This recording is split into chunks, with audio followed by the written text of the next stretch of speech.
الحمد لله رب العالمين والصلاة والسلام على رسوله الكريم وعلى آله وصحبه أجمعين ومن تبعهم بإحسان إلى يوم الدين أما بعد. اللہ کے فضل و کرم سے دور شریعہ کے اس آن لائن کلاسز میں عقیدہ کے مباحث جو پڑھ رہے ہیں اس کے اندر الحمدللہ ہم نے 3 اہم عقیدے کے متون کو پڑھا ہے، جیسے نواقض اسلام ہے، اور دوسرا قواعد اربعہ ہے، اور تیسرے اصول ثلاثہ ہے الحمدللہ.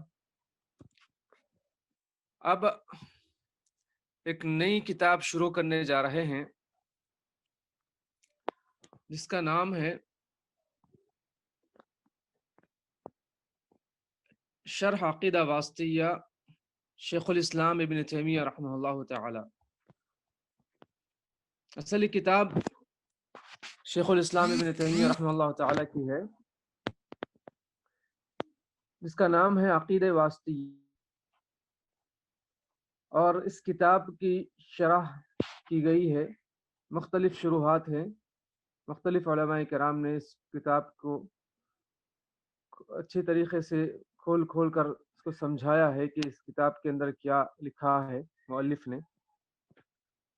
اور بعض لوگوں نے بہت طویل شرح کی، بعض لوگوں نے اس کی مختصر شرح کی، بعض نے متوسط شرح کی، اور بعض لوگوں نے اس کو آسانی سے سمجھانے کے لیے طلبہ اور اساتذہ کے لیے اور عوام الناس کے لیے سوال اور جواب کی شکل میں ترتیب بھی دیا ہے، جس میں سے ایک کتاب شیخ عبدالعزیز الحمد السلمان کی ہے. یہ کتاب ہے السؤال والجواب الاصولیہ یا سوالا جوابا اصولیا شرح عقیدہ واسطیہ، اس طرح کی کچھ کتاب ہے کہ عقیدہ واسطیہ کی شرح کے متعلق سوالات و جوابات کی شکل میں یہ کتاب ترتیب دی گئی ہے. تو یہ کتاب انشاءاللہ ہم پڑھیں گے. شیخ الاسلام ابن تیمیہ رحمہ اللہ تعالیٰ کی کتاب ہے، بہت ہی اہم کتاب ہے. اس کتاب کے متعلق اگر آپ سنیں گے تو آپ کو اندازہ ہوگا کہ اس کی کیا اہمیت ہے، علماء کرام کے نزدیک اس کا کیا مقام و مرتبہ ہے. یہاں پر سب سے پہلے عرض مترجم ہے، یعنی جو ترجمہ کرنے والے شیخ، انہوں نے کچھ لکھا ہے. ترجمہ کرنے والے شیخ نام محمد اختر صدیق. اصل یہ کتاب عربی میں لکھی گئی ہے، اور کتاب کو بڑے بڑے علماء نے لکھا ہے یا اس کی شرح کی ہے. تو اس میں سے ایک شرح شیخ عبدالعزیز سلمان کی ہے، اور اس کا ترجمہ شیخ محمد اختر صدیق حفظہ اللہ نے کیا ہے. یہ شیخ جامعہ اسلامیہ مدینہ منورہ کے فارغ ہیں، مترجم، پاکستان کے عالم ہیں، اور یہ خصوصاً اپنے اردو طبقے کے لیے بڑی اہمیت کی حامل کتاب ہے. چونکہ ہم جب کتاب پڑھیں گے ڈائریکٹ تو اتنا مشکل لگے گا، اتنا آسانی سے سمجھ میں نہیں آئے گا، لیکن سوالات جوابات کی شکل میں انشاءاللہ بڑی آسانی سے ہم سمجھ سکتے ہیں. اب کس کتاب کے جو مؤلف ہیں شیخ عبدالعزیز الحمد السلمان، تو انہوں نے اس کتاب کا خطبہ لکھا ہے. کتاب کا خطبہ کچھ یوں ہے کہ سب سے پہلے وہ اللہ تعالیٰ کی تعریف بیان کرتے ہیں، اس کا شکر ادا کرتے ہیں، اور ہم اللہ کے نبی صلی اللہ علیہ وسلم پر درود و سلام کے نذرانے پیش کرنے کے بعد کہتے ہیں کہ یہ کتاب میں طلباء اور اساتذہ کے لیے لکھ رہا ہوں، اللہ تعالیٰ کی توفیق کے ساتھ، اس امید سے کہ اللہ تعالیٰ اس کو قبول فرما لے۔ اور اس کتاب کے جو مؤلف ہیں شیخ عبدالسلام ابن تیمیہ، احمد بن عبد الحلیم بن عبدالسلام ابن تیمیہ رحمہ اللہ تعالی، تو ان کا تعارف بھی اگر ہم دیکھیں گے تو اس کتاب کی اہمیت ہمارے سامنے اجاگر ہو سکتی ہے۔ تو اس مصنف کا عقیدہ اور ان کی حالات زندگی مختصر انداز میں پیش خدمت ہے کہ عقیدے کے مؤلف کا مختصر تعارف یہ ہے کہ ان کا نام ہے شیخ الاسلام مفتی الانام مجتہد فی الاحکام تقی الدین ابو العباس احمد بن حلیم ابن عبد السلام ابن تیمیہ۔ تو ان کا نام احمد بن ابن حلیم ابن عبد السلام ابن تیمیہ خاندانی نام ہے۔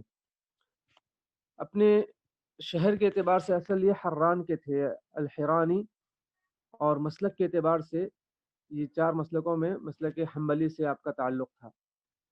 آپ کی پیدائش 661 میں ہوئی ہجری میں، 10 ربیع الاول سوموار کے دن شہر حران میں، اور اس وقت آپ کے ملک پر تاتاریوں کا غلبہ تھا، تاتاریوں کا بڑا غلبہ تھا 667 میں، یعنی 667 ہجری میں۔ تو اس کے بعد آپ کے والد ماجد نے آپ کو اور آپ کے دونوں بھائیوں کو وہاں سے لے کر دمشق چلے آئے، اور دمشق میں آپ نے اس کے بعد کی زندگی گزاری۔ اور وہاں پر جا کر آپ نے جن اساتذہ سے علم حاصل کیا ان میں سے 3 بڑے بڑے ائمہ کے اساتذہ کے نام ہیں یہاں پر: الشیخ شمس الدین، الشیخ زین العابدین ابن المنجا المجد بن عساکر۔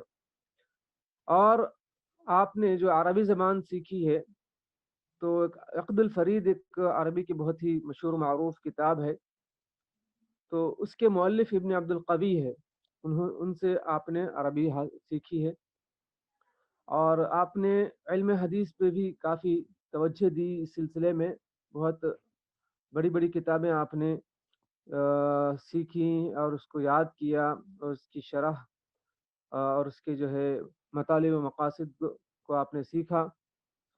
تو اس میں سے کتب الستہ ہے، یعنی صحیح بخاری، صحیح مسلم، ابو داؤد، ترمذی، نسائی، ابن ماجہ، اور اسی طرح مسند امام احمد بن حنبل ہے۔ اور آپ نے قرآن کریم کی تفسیر بھی آپ نے سیکھی ہے، اور اس کے بارے میں بھی آپ نے بڑا گہرا علم حاصل کیا ہے، اور بڑی آپ کی جو ہے گہری نظر تھی، اس میں پختگی اور کمال حاصل کیا۔ اور اس کے ساتھ ساتھ اصول فقہ، علم میراث اور دیگر علوم میں مہارت حاصل کی، حتیٰ کہ 20 سال کی عمر سے پہلے آپ استاذ بن گئے، آپ مسند تدریس پر رونق افروز ہو گئے، ابن تیمیہ رحمہ اللہ تعالی۔ اور اس کے بعد کہ علم حدیث کو پڑھنے اور حفظ کرنے میں ایسی آپ کی دسترس حاصل تھی، اور آپ کو ایسا جو ہے شوق تھا، اور آپ کی ایسی اس پر پکڑ اور گرفت تھی، یہاں تک کہ لوگ کہنے لگے کہ وہ حدیث جس کی ابن تیمیہ کو پہچان اور شناسائی نہیں، وہ حدیث ہی نہیں ہے۔ تو اس سے معلوم یہ ہوا کہ علم حدیث میں آپ کا کتنا مقام و مرتبہ ہے، کہ جو حدیث کہ ابن تیمیہ کو معلوم نہیں، سمجھو کہ وہ حدیث نہیں ہے۔ مطلب یہ ہے کہ آپ کا بہت ہی گہرا علم تھا علم حدیث میں۔ اور آپ نے اس کے علاوہ مختلف علوم و فنون اور اہل لغت کی تردید میں بے شمار کتابیں لکھی، اور آپ کے جو ہے تفصیلی فتاوے وغیرہ موجود ہے، اور پیچیدہ دشوار مسائل کے حل کے لیے بھی آپ نے اہم تالیفات کی ہیں، جن میں سے چند کے نام یہ ہیں: الصارم المسلول ایک کتاب ہے، اور موافقت الصحیح المنقول، الصریح المعقول ایک دوسری کتاب، الجواب الصحیح لمن بدل دین المسیح ایک تیسری کتاب، چوتھی کتاب منہاج السنہ النبویہ فی نقد کلام الشیعہ والقدریہ، اور اسی طرح الاختیارات الفقہیہ، الرد علی المنطقیین، الفتوى الحمویہ، الفرقان بین اولیاء الرحمن و اولیاء الشیطان، الفتاوى، التوسل والوسیلہ، معارج الوصول، نظر العقد، نظریۃ العقد. ان کے علاوہ جو ہے اور بھی بہت سی کتابیں ہیں. ان میں سے ایک کتاب جو ہم پڑھ رہے ہیں اس کا نام عقیدہ واسطیہ ہے. جو ہم کتاب پڑھ رہے ہیں اس کا نام عقیدہ واسطیہ ہے. یہ بھی آپ ہی کی کتاب ہے، یعنی امام ابن تیمیہ رحمہ اللہ تعالی کی. آپ کا اس کتاب کا نام الواسطیہ کیوں رکھا گیا، ایک سوال ہے. اس کا جواب یہ ہے کہ اس کی وجہ یہ ہے کہ جب قاضی الواسط، یعنی واسط کے جو قاضی وہاں وہ موسم حج میں اپنے شہر واسط سے ان کے پاس آئے، ابن تیمیہ رحمہ اللہ تعالیٰ کے پاس، تو انہوں نے امام ابن تیمیہ رحمہ اللہ تعالیٰ جو شیخ الاسلام ہیں ان سے سلفی عقائد تحریر کرنے کی استدعا کی تھی. آپ سے درخواست کی کہ آپ ایک سلفی عقائد کتاب میں تحریر کر دیں، چونکہ اس وقت عقیدے کا بہت زیادہ بگاڑ پیدا ہو گیا تھا. لوگ غلط راہوں پر چل رہے تھے، بدعقیدگی پھیلی ہوئی تھی.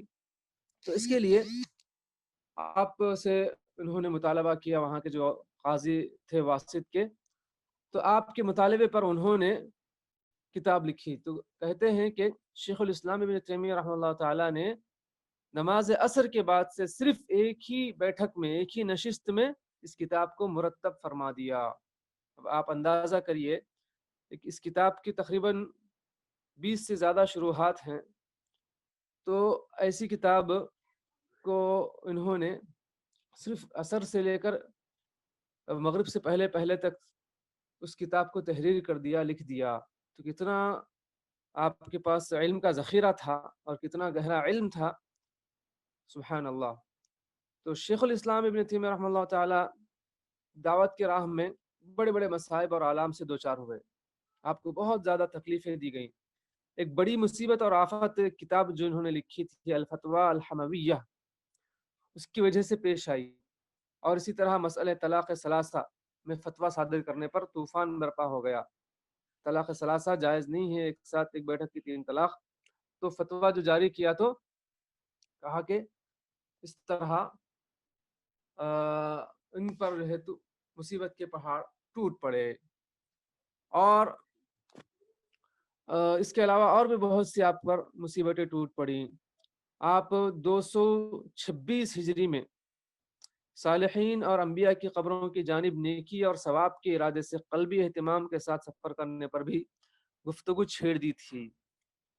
تو شیخ الاسلام نے اس کے حرام ہونے کا فتویٰ دیا کہ اس طرح انبیاء اور نیک صالحین کی قبروں کو کی طرف رخ کر کے سفر کرنا، وہاں پر جا کر وہاں عبادت کرنا، جیسے کہ مساجد کو جاتے ہیں یا کعبۃ اللہ کو جاتے ہیں، یا اس طرح اللہ تعالیٰ کے گھروں کو جا کر جو عبادت کرتے ہیں، ایسے انبیاء اور صالحین کی درگاہوں پر، ان کی قبروں پر جا کر عبادت کرنا جائز نہیں ہے. تو اس پر بھی انہوں نے حرام ہونے کا فتویٰ دیا. تو آپ کو اپنے ہم عصر علماء کی جانب سے انتہائی مخالفت کا سامنا کرنا پڑا.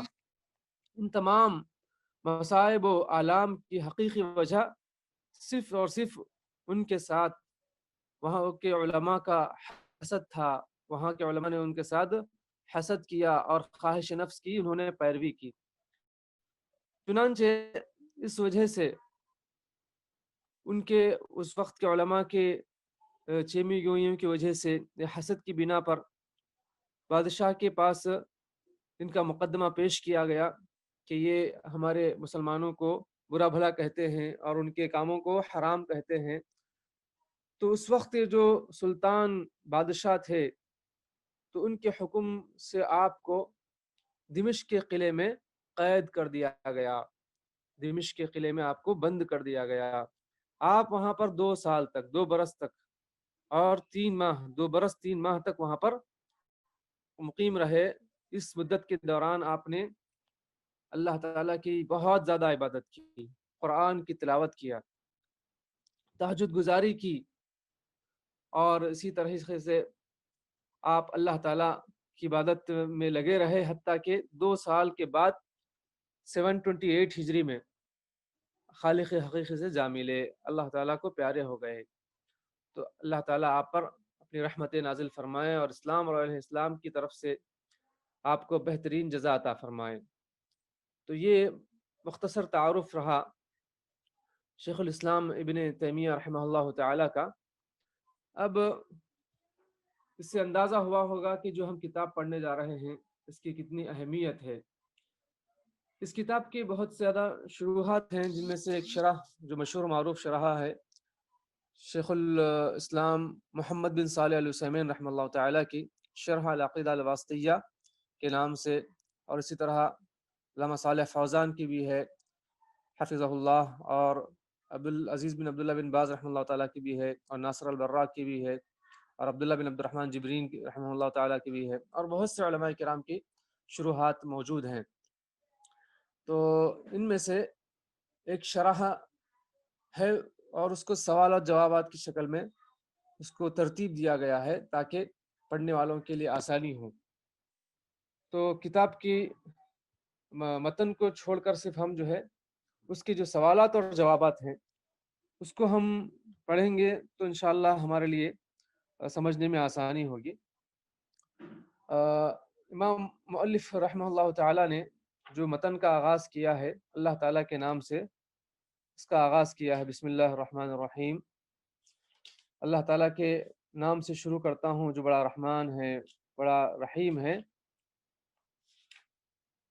اس کے بعد الحمد للہ الذی ارسل رسولہ بالہدی ودین الحق لیظہرہ علی الدین کلہ وکفی باللہ شہیدا، کہ تمام تعریفیں اس اللہ کے لیے ہے جس نے اپنے رسول کو ہدایت اور دین حق کے ساتھ بھیجا تاکہ وہ اس کو تمام ادیان پر غالب کر دے، اور اللہ تعالیٰ گواہی کے اعتبار سے کافی ہے۔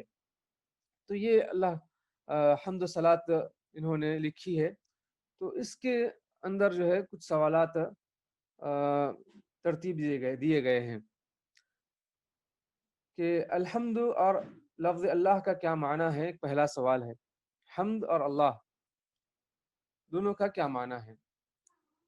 تو جواب دو طرح سے دیا جا رہا ہے، ایک تو ڈکشنری کے اعتبار سے، لغت کے اعتبار سے، اور دوسرا مصطلح کے اعتبار سے، اصطلاحی معنی کے اعتبار سے۔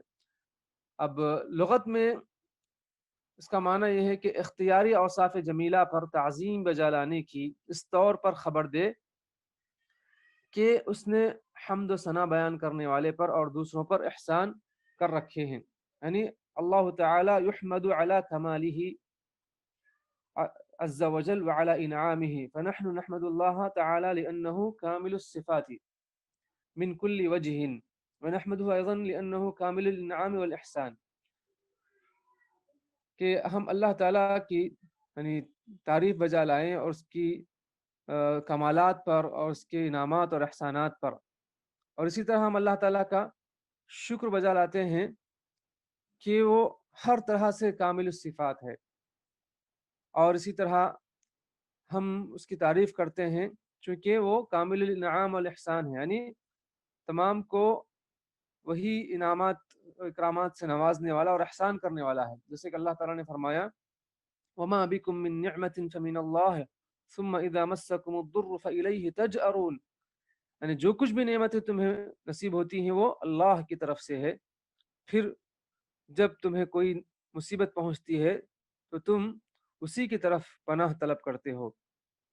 تو سب سے بڑی نعمت اللہ تعالیٰ کی اپنے بندوں پر یہ ہے کہ اس نے اپنے مخلوقات پر جو احسان کیا ہے کہ اس نے ان کی ہدایت کے لیے رسولوں کو بھیجا۔ اسی لیے مؤلف رحمہ اللہ تعالیٰ کہتے ہیں الحمد للہ الذی ارسل رسولہ بالہدی ودین الحق، کہ اس اللہ کا شکر ہے کہ جس نے اپنے رسول کو بھیجا ہدایت اور دین حق کے ساتھ، جو اللہ تعالیٰ کا اپنے مخلوقات پر بڑا احسان ہے۔ اور اللہ تعالیٰ کا معنی کیا ہے؟ تو اس کا مطلب یہ ہے کہ وہ لائق عبادت اور مستحق پرستش ذات جو عبادت کی تمام جزئیات و افراد کی حقدار ہے، کیونکہ عبادت وہ الوہیت کی تمام صفات کمال اس کے اندر موجود ہے، اور وہ تمام معارف یعنی خاص میں سے علی الاطلاق سب سے زیادہ معرفہ ہے، یعنی اللہ تعالیٰ تمام عبادات کا وہی مستحق ہے، وہی صفات کمال رکھتا ہے، اور ہر چھوٹی بڑی عبادت کی وہی لائق ہے۔ الالہ والمألوہ کے معنی میں، الہ یعنی مألوہ کے معنی میں ہے۔ اچھا، اس کے بعد سوال نمبر 2 ہے رسول کون ہے؟ ارسل رسولہ بالہدی، تو رسول کون ہے اور نبی کون ہے؟ ایک سوال ہے، اور کیا ہر رسول نبی بھی ہوتا ہے؟ تو اس کا جواب کیا ہے؟ لغت کے اعتبار سے رسول کا مطلب جسے رسالت کے ساتھ بھیجا گیا، ایسا انسان جسے پیغامات کے ساتھ بھیجا گیا۔ اصطلاحاً یہ ہے کہ ایسا مرد انسان جس کی جانب شریعت وہی کی جائے، جس کی جانب ایک نیا قانون بھیجا جائے اور اس کی تبلیغ کا اسے حکم بھی دیا جائے، ایسا شخص رسول کہلاتا ہے۔ اگر اس کی جانب شریعت وہی کی جائے لیکن اسے نئی شریعت کے ساتھ مخصوص اور ممتاز نہ کیا جائے تو وہ نبی نہ ہوگا۔ تو کہتے ہیں یہاں پر نبی کا مطلب یہ ہے کہ اس کو پیغام تو دیا جانے کا حکم ہے لیکن نئی شریعت کے ساتھ نہیں، بلکہ جو پرانی شریعت جو ان سے پہلے کے جو نبی تھے انہی کی شریعت کو پہنچانے کا حکم دیا گیا ہے، اور ایسا شخص نبی کہلاتا ہے، ایسا پیغمبر نبی کہلاتا ہے۔ تو اس سے معلوم ہوا کہ ہر رسول نبی ہوتا ہے، رسول نبی ہوتا ہے، لیکن اس کے برعکس ہر نبی رسول نہیں ہوتا۔ تو جواب بالکل واضح ہو چکا ہے۔ اس کے بعد یہ کہا گیا کہ ہدایت کیا ہے؟ سوال نمبر 3 میں ہدایت کا مطلب کیا ہوتا ہے اور اس کی اقسام کون کون سی ہے اور ہر قسم کی کیا دلیل ہے؟ کیونکہ کہا گیا کہ ارسل رسولہ بالہدی ودین الحق، کہ اللہ تعالیٰ نے اپنے رسول کو بھیجا ہدایت کے ساتھ اور دین حق کے ساتھ۔ تو یہاں پر سب سے پہلے ہدایت کے متعلق بات چل رہی ہے کہ ہدایت کا لفظی معنی کیا ہے؟ دلالت کرنا، رہنمائی کرنا، واضح طریقے سے بیان کرنا مراد ہے۔ اس کی کتنی قسمیں ہیں؟ اس کی 2 قسمیں ہیں، ایک ہے ہدایت دلالت اور دوسرا ہے ہدایت توفیق۔ تو سب سے پہلے ہم ہدایت دلالت کے متعلق ہم پڑھیں گے۔ ہدایت دلالت سے مراد، ایک منٹ،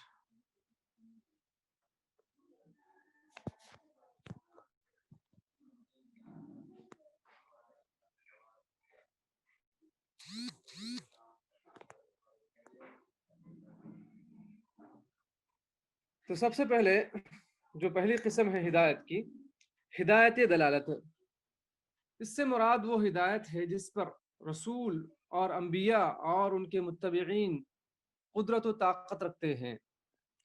مطلب کیا ہے؟ دلالت کا مطلب رہنمائی کرنا، تو رسولوں کا کام رہنمائی کرنا تھا۔ یا ایھا الرسول بلغ ما انزل الیک من ربک، اے رسولوں کی جماعت یا اے اللہ کے رسول صلی اللہ علیہ وسلم، جو کچھ آپ کی طرف اتارا گیا ہے اس کو پہنچا دو، لوگوں کو سیدھا راستہ بتلاؤ، رہنمائی کرو جنت کے راستے کی، اور جہنم کے راستے کو بتاؤ اور اس سے بچنے کی تاکید کرو۔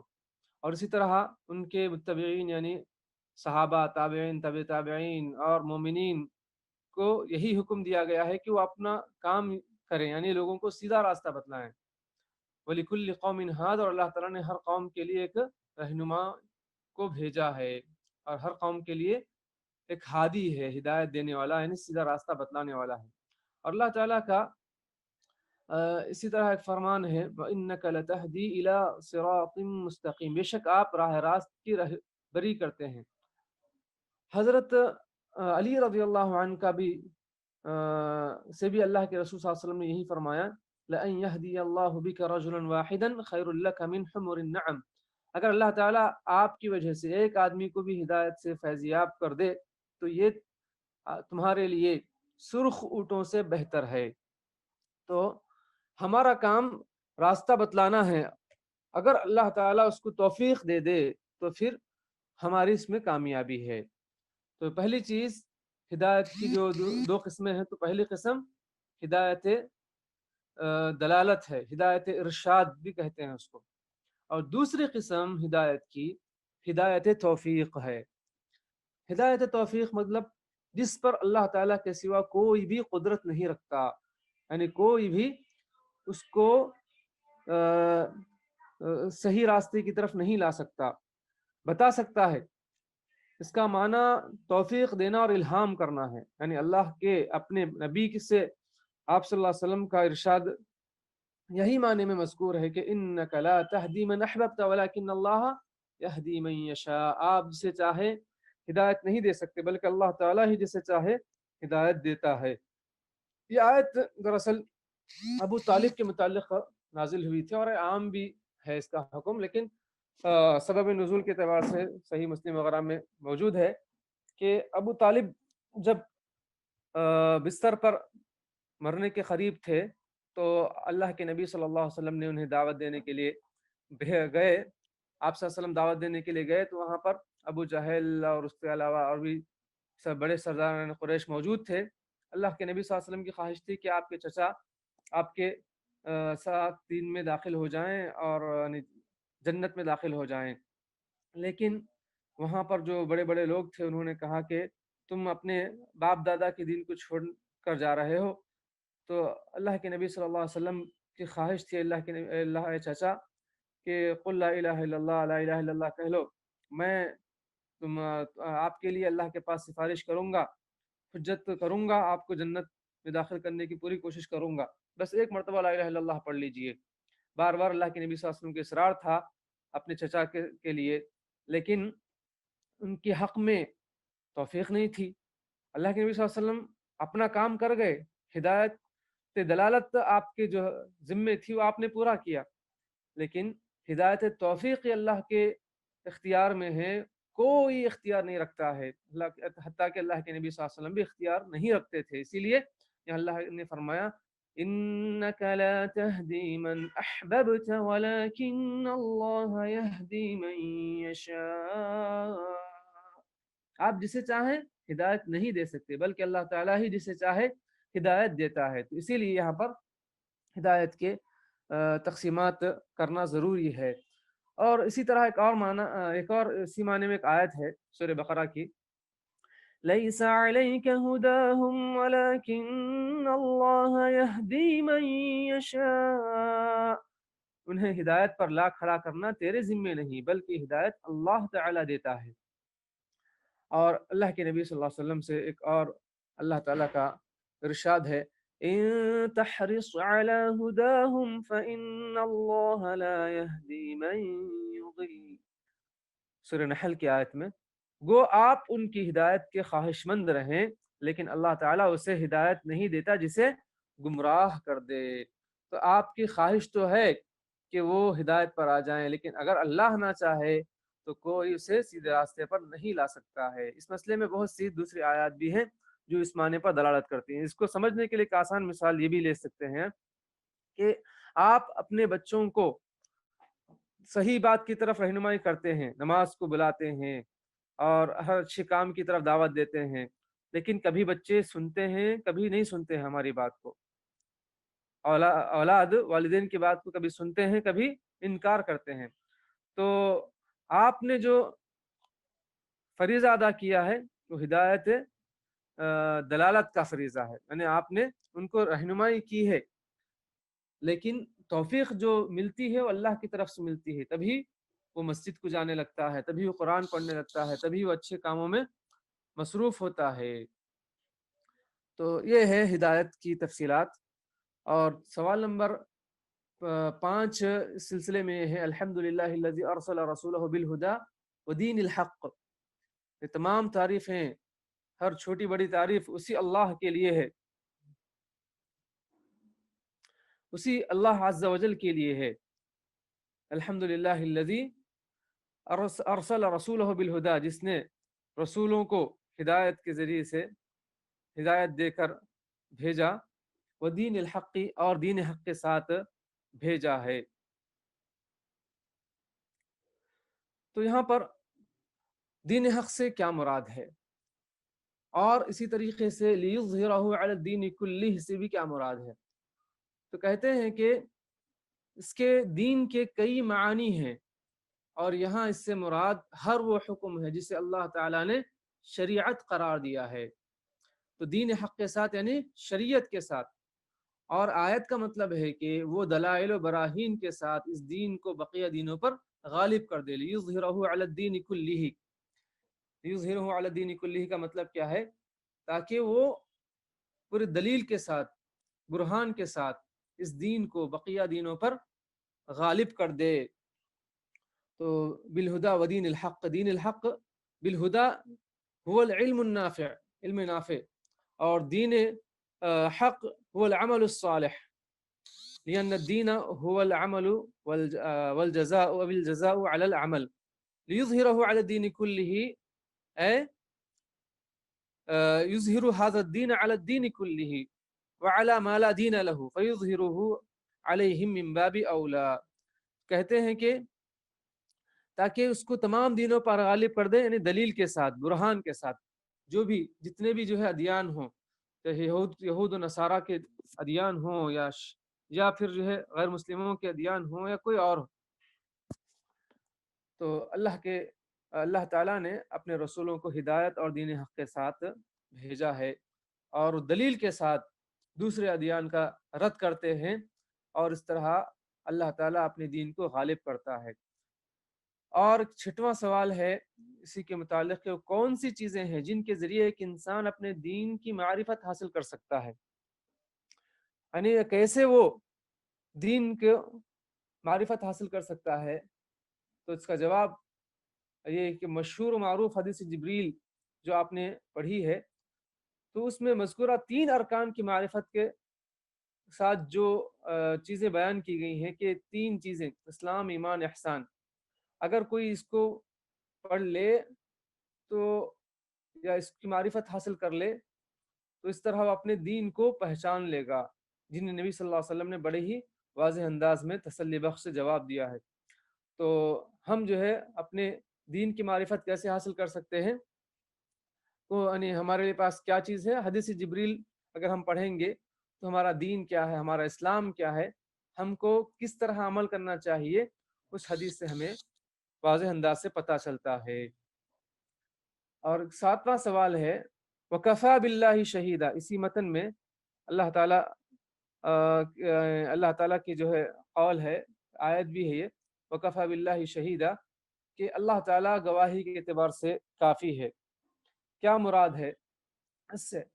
جواب یہ ہے کہ اللہ تعالیٰ کا شہادت دینے میں کافی ہونا اپنی صداقت کو ثابت کرنے کے لیے کافی ہے، یعنی اللہ تعالیٰ کا شہادت دینے میں کافی ہونا یعنی اپنی صداقت کو ثابت کرنے کے لیے، جیسے کہ اللہ تعالیٰ کا فرمان ہے، اعوذ باللہ من الشیطان الرجیم، بسم اللہ الرحمن الرحیم، قل ای شیء اکبر شہادہ قل اللہ شہید بینی وبینکم، آپ کہیے کہ سب سے بڑی چیز گواہی دینے کے لیے کیا ہے؟ سوال جواب یہ ہے کہ آپ کہیے کہ میرے اور تمہارے درمیان اللہ گواہ ہے۔ تو کون سا دین اور کون سا اسلام، کون سا مذہب صحیح ہے؟ تو اسلام صحیح ہے، اور تمام معبودوں میں کون سا معبود برحق ہے؟ وہ اللہ تعالیٰ ہے، اور گواہی دینے کے اعتبار سے اللہ کافی، اللہ تعالیٰ کی گواہی یہ سب پر بھاری ہے اور ہے سب پر غالب ہے۔ اللہ سبحانہ و تعالیٰ کی شہادت اپنے فرمان، اپنے فعل، اپنی نصرت اور اپنی تائید کے ساتھ ہے۔ تو اللہ تعالیٰ کیسے گواہ ہے؟ یعنی اللہ تعالیٰ اپنے احکامات قرآن میں دیا ہے، اپنے افعال کے ذریعے سے تمام پر اپنا کنٹرول رکھا ہے، اور اپنے بندوں کی مدد کرتا ہے، اور اپنی تائید ان کے ساتھ ہوتی ہے۔ تو اس طرح اللہ عز و جل ہر اعتبار سے دین کے لیے، دین پرستوں کے لیے کافی ہے۔ اور شہید اللہ تعالیٰ کے اسماء گرامی میں سے ایک مقدس نام ہے، جس کا مطلب یہ ہے کہ جس سے کوئی چیز بھی غائب اور پوشیدہ نہیں ہے، یعنی اللہ تعالیٰ سے کوئی بھی چیز پوشیدہ نہیں ہے، چھپی ہوئی نہیں ہے۔ اور یہ لفظ الرقیب کے مترادف اور ہم معنی الشہید ہے. اللہ تعالیٰ ہر چیز کی اطلاع رکھنے والا اور اس کا مشاہدہ کرنے والا ہے. تو شہید کا مطلب کیا ہے یا رقیب کا مطلب کہ اللہ تعالیٰ ہر چیز کو جاننے والا، اس کو دیکھنے والا، اس کا مشاہدہ کرنے والا ہے، تمام ظاہر و مخفی معلومات کو جاننے والا ہے، اور تمام سنی جانے والی باتوں کو سننے والا ہے، تمام دیکھی جانے والی اشیاء کو دیکھنے والا اور تمام اشیاء کا احاطہ کرنے والا ہے. وَكَفَى بِاللَّهِ شَهِيدًا میں اتنی ساری تفصیلات ہمیں ملتی ہیں. اور اس کے بعد یہاں پر مؤلف رحمہ اللہ تعالیٰ نے جو آیت ذکر کی ہے کہ کفا باللہ شہیدہ اور لیظہرہ علی الدین کلہ کے بعد جو ذکر کیا ہے، کیا مناسبت ان دونوں میں؟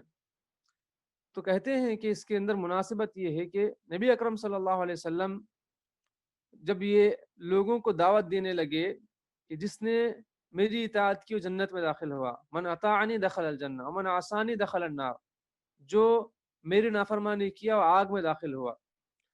تو اللہ کے نبی صلی اللہ علیہ وسلم کی مراد یہ ہے کہ جس نے میری اطاعت کی وہ محفوظ رہا مجھ سے، اور جس نے میری نافرمانی کی میں اس سے جنگ کروں گا اس دین کے ذریعے سے، اور جو اس دین کو قبول نہ کرے تو اس کے مال، اس کے جان اور اس کی ذریت، اس کے خواتین سب جو ہے غیر محفوظ رہیں گے. اور اللہ تعالیٰ آپ کی اس سلسلے میں ضرور مدد کرے گا، ضرور آپ کی مدد کرے گا اور آپ کو زمین میں تمکین دے گا، غلبہ دے گا، کیونکہ یہ اللہ تعالیٰ کی طرف سے شہادت ہے، کہ اللہ تعالیٰ کی طرف سے گواہی ہے کہ آپ ہی سچے ہیں.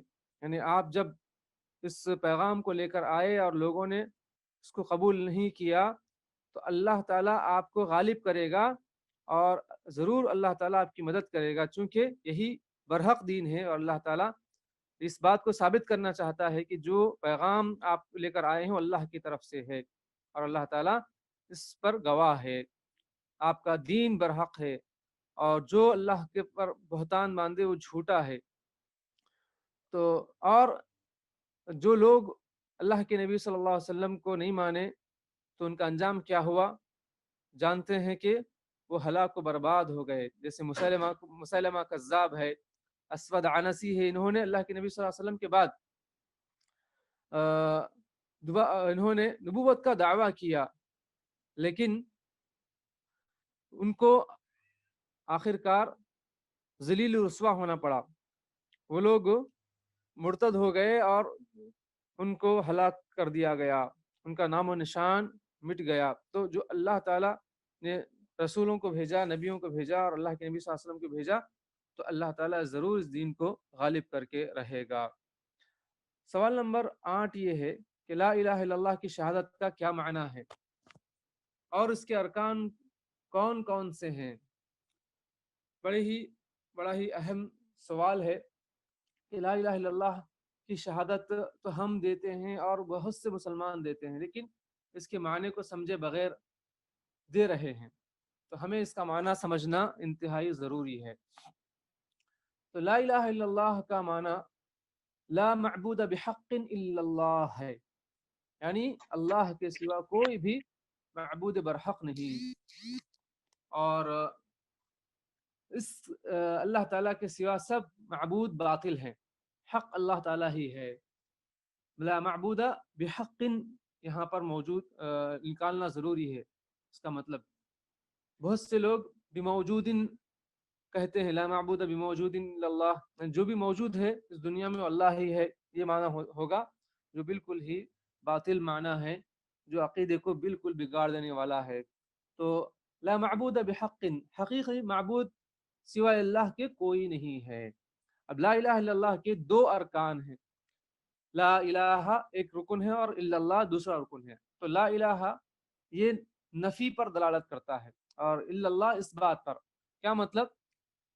اس بات سے نفی کو الگ طور پر بیان کیا گیا. لا الہ یعنی جو من دون اللہ نے اللہ کے علاوہ پوجے جانے والی تمام چیزوں کی اس میں نفی ہو رہی ہے، اور الا اللہ میں اللہ تعالیٰ کے لیے عبادت کو عبادت کو، پرستش کو ثابت کیا جا رہا ہے، یعنی وہ اکیلا ہے جس کی عبادت میں کوئی بھی اس کا شریک اور ساجی نہیں ہے، جس طرح کہ اس کی بادشاہی اور اس کی ملک میں بھی کوئی اس کا شریک اور ہمسر نہیں، یعنی آسمان و زمین کے پیدا کرنے میں اللہ کا کوئی شریک نہیں، اللہ نے جتنی مخلوقات پیدا کی ہیں کوئی اس میں اس کا شریک نہیں، تو اسی طریقے سے اللہ تعالیٰ ہی کی عبادت ہونی چاہیے، اس کی عبادت میں کوئی شریک نہیں ہو سکتا ہے، اس کے پاس کوئی اختیار نہیں ہے، اور نہ بندوں کو اس بات کی اجازت ہے کہ وہ اللہ کی اس عبادت میں غیر اللہ کو شریک کرے۔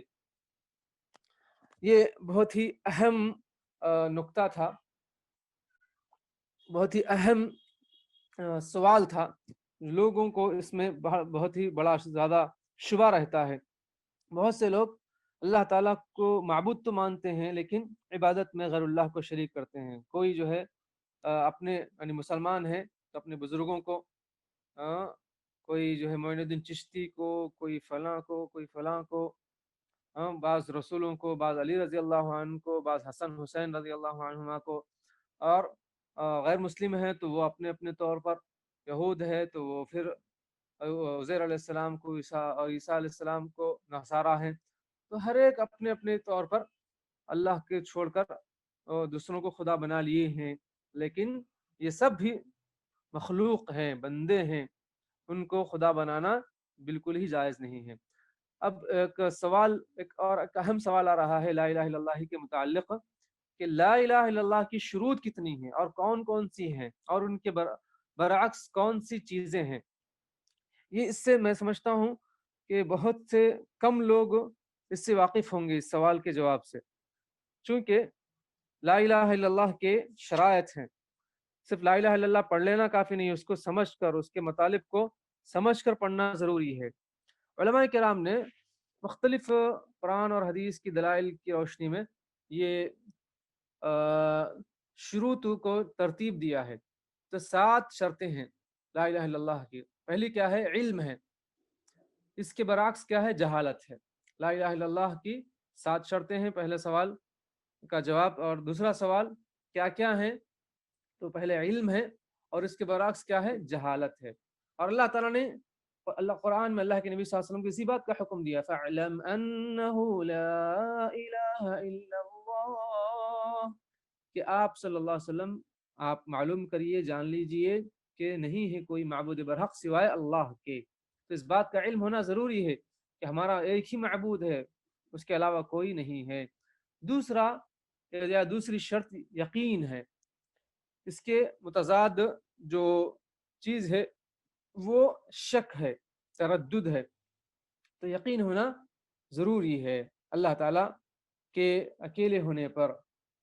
اور تیسری شرط اخلاص ہے، یعنی جس کے برعکس شرک ہے۔ بہت سے لوگ یعنی غیر مسلمین کلمہ لا الہ الا اللہ پڑھتے ہیں، بار بار پڑھتے ہیں، لیکن کیا وہ غیر اللہ کی عبادت کو چھوڑ رہے ہیں؟ نہیں چھوڑ رہے ہیں۔ تو وہی ہے کہ اخلاص کے ساتھ غیر اللہ کی عبادت کو چھوڑتے ہوئے، شرک سے بچتے ہوئے کوئی کلمہ پڑھتا ہے تو ہی اس کا کلمہ قابل قبول ہے۔ چوتھی شرط صدق ہے، سچائی کے ساتھ، جس کے ضد یا جس کا ضد کذب ہے، جھوٹ ہے، تو جھوٹ سے بچتے ہوئے سچائی کے ساتھ کلمے کو ہم پڑھیں۔ اور چوتھی شرط، پانچویں شرط فرما برداری ہے جو نافرمانی کی ضد ہے۔